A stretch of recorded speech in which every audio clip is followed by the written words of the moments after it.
هذا باحث شاب جامعي يتقن الأدب الإنجليزي. أنا شخصيا نعرفه، أنا صغير، هو يقرأ في كلية الآداب والعلوم الإنسانية. شخصية علمية يعود من أجل يضحي بنفسه، من أجلنا كاملين، من أجل الحريات والحقوق الأساسية، من أجل شرفنا ومن أجل كرامتنا.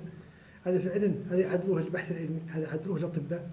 كان الواحد منهم في التجارب يدير في خلاياه أجسام قاتلة، ولين تعود التجربة عاد يتوفى هو لا يموت، يقول له لا تحيوني، خلوا التجربة تفوت بها المهم اللقاح نعرف.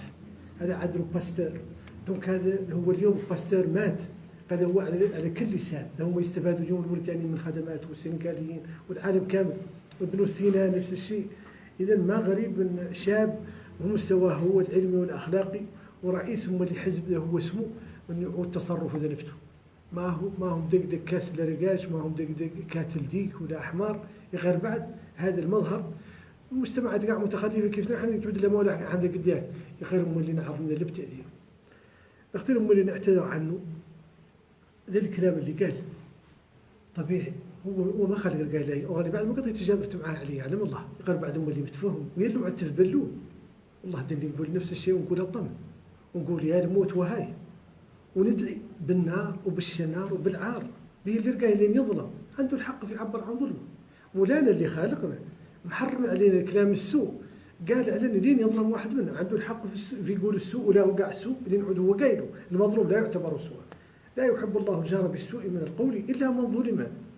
وقال أذن الذين يقاتلون بأنهم ظلموا وإن الله على نصرهم لقدير. هذه الفتنة ما معدلها جده، هذه معدلتها الناس اللي ما همهن القانون يعود هو اللي يحتكم له، يعود هو اللي يحدد حقوق الناس والتزاماتها.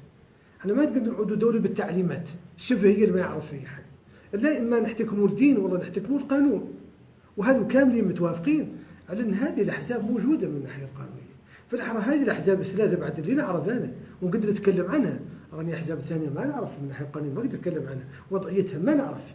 قال بعد بالنسبه للاحزاب الثلاثه والله الذي لا اله الا هو وضعيته من الناحيه القانونيه ما يقد حد من العالمين يتكلم الفوق ويقول انهم ما هي احزاب ووضعيه قانونيه وما عنده اي مشكله.